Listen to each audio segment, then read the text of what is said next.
Barrister সুমনকে হত্যার হুমকি, এর সাথে জড়িত কারা?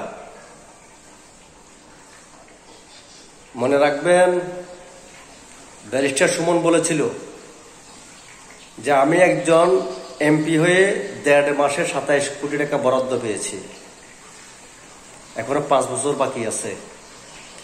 আমাকে বরাদ্দ দেবে মন্ত্রীরা, তাহলে মন্ত্রীদের কি অবস্থা? সুমনের এই কথায় নাখোশ হয়েছে বিএনপি, জাতীয় পার্টি, আওয়ামী লীগ সবাই। কারণ এমপিদের গুমর সুমন সাহেব ফাঁস করে দিয়েছেন। ব্যারিস্টার সুমনকে যারা হত্যার হুমকি দিয়েছে তারা একা নয়, তাদের সাথে সবাই জড়িত আছে।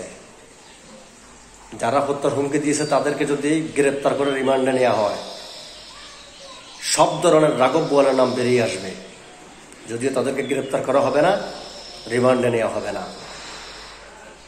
কারণ ব্যারিস্টার সুমন সাহেব একা, আর সব দুর্নীতিবাজ একত্রিত হয়েছে ব্যারিস্টার সুমনের বিরুদ্ধে।